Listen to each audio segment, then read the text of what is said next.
بسم اللہ الرحمن الرحیم۔ السلام علیکم محترم ناظرین، ابو جہل وہ بدبخت کافر تھا جس نے ساری زندگی نبی اکرم صلی اللہ علیہ وآلہ وسلم کو تکلیف کے علاوہ اور کچھ نہیں دیا۔ فرعون اور نمرود کی طرح ابو جہل بھی ایک بے درد موت مرا۔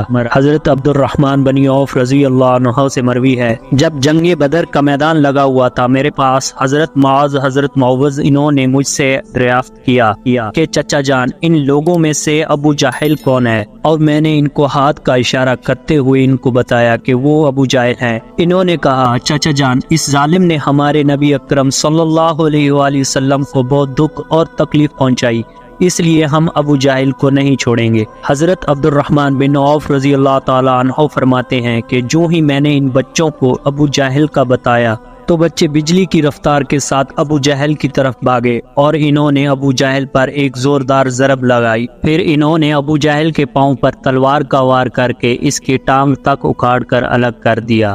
حضرت معاذ رضی اللہ عنہ بیان کرتے ہیں کہ یہ سب کچھ ابو جہل کا بیٹا اکرامہ دیکھ رہا تھا۔ اکرامہ نے وار کر کے میرے بازو کو کاٹ دیا۔ میرا بازو کندھے سے لٹک رہا تھا، پھر میں لٹکتی ہوئی بازو کے ساتھ بھی بڑی تیزی کے ساتھ لڑتا رہا۔ جب بازو نے مجھے بہت زیادہ تنگ کرنا شروع کیا تو میں نے بازو کو اپنے پاؤں کے نیچے رکھا اور زور لگا کر بازو کو اپنے تن سے جدا کر دیا۔ حضرت معاذ رضی اللہ تعالی عنہ سے مروی ہے کہ میں نے موقع پا کر ابو جہل پر وار کیا، جس سے ابو جہل کے جسم سے خون کی فوار جاری ہو گئے۔ ابو جہل کو موت کی گھاٹ اتار کر یہ دونوں بچے نبی اکرم صلی اللہ علیہ وآلہ وسلم کے پاس جا کر عرض کرنے لگے، یا رسول اللہ صلی اللہ علیہ وآلہ وسلم، ہم ظالم ابو جہل کو قتل کرائے۔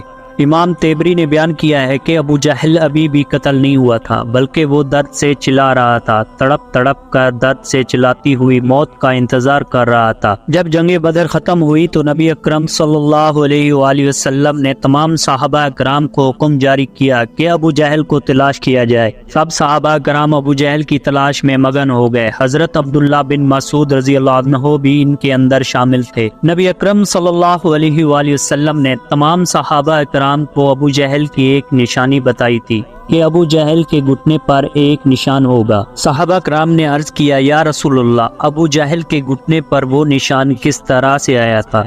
تو نبی کریم صلی اللہ علیہ وآلہ وسلم نے ارشاد فرمایا، ایک دفعہ میں اور ابو جہل عبداللہ پر جدان کے گھر دعوت میں شامل تھے۔ اس وقت تمہاری عمر بہت ہی چھوٹی تھی۔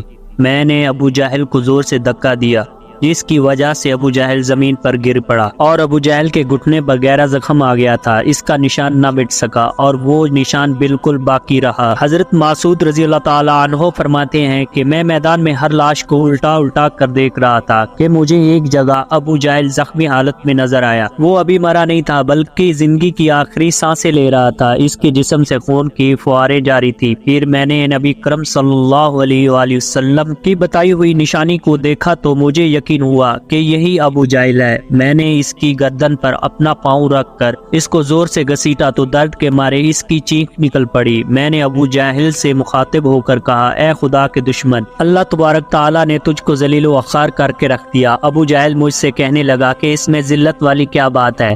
میں تو اس آدمی سے بدلہ لینے کے لیے آیا تھا جس شخص کو تم لوگوں نے قتل کر دیا۔ اس نے مجھ سے پوچھا کہ بتاؤ اس جنگ کے اندر فتح کس کو حاصل ہوئی ہے؟ تو میں نے کہا کہ اس جنگ کے اندر فتح اللہ تبارک تعالیٰ کے سچے نبی حضرت محمد صلی اللہ علیہ وآلہ وسلم کو ہوئی ہے۔ پھر اس نے کہا، ہے ابن مسعود، جو ہے تو بہت ہی اونچی جگہ پہنچ گیا۔ اور دوسرا قول یہ بیان کیا جاتا ہے کہ حضرت عبداللہ بن مسعود رضی اللہ تعالی عنہ نے بیان کیا کہ میں نے ابو جہل سے کہا کہ تیرا قاتل میں ہوں۔ ابو جہل نے کہا کہ نہیں، تو اس سے پہلے مجھے کوئی اور قتل کر کے گیا ہے۔ ایک قول میں یہ بھی بیان کیا گیا ہے کہ ابن مسعود رضی اللہ تعالی عنہ ابو جہل سے کہنے لگے، اے اسلام کے بدترین دشمن، تم تو فرعون سے بھی زیادہ بدبخت نکلے۔ فرعون نے تو مرتے وقت بھی اپنی غلطیوں کو مان لیا تھا کہ میں غلط تھا، لیکن تم تو مرتے وقت بھی اسلام کے خلاف دشمنی کر رہے ہو۔ یہ سن کر ابو جہل نے جواب دیا کہ اپنے آقا نبی اکرم صلی اللہ علیہ وآلہ وسلم کو میرا یہ پیغام دے دینا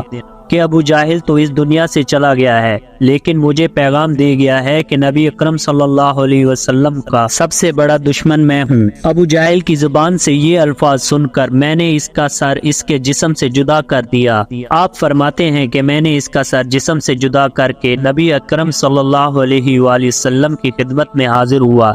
چنانچہ میں نے ابو جہل کا سر حضور اکرم صلی اللہ علیہ وآلہ وسلم کی بارگاہ کے اندر پیش کرتے ہوئے عرض کی، اے اللہ کے رسول، یہ ہے ابو جہل کا سر۔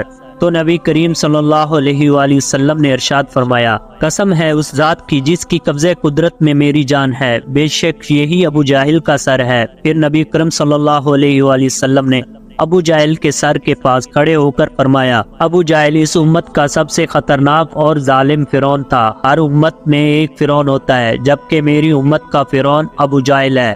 اللہ تبارک تعالیٰ کا لاکھ لاکھ شکر ہے کہ یہ بدبخت ہلاک ہو گیا۔ روایات میں اس طرح سے بھی بیان کیا گیا ہے کہ نبی اکرم صلی اللہ علیہ وآلہ وسلم نے شکرانے کے نفل ادا کیے۔ دوستو، اگر آپ کو ہماری یہ ویڈیو پسند آئی ہو تو ہمارے چینل کو سبسکرائب کر دیجئے اور کمنٹ سیکشن میں اپنی رائے کا اظہار ضرور کیجئے گا۔ اسی کے ساتھ مجھے دیجئے اجازت۔ اپنا اور اپنے گھر والوں کا بہت سا خیال رکھیے گا۔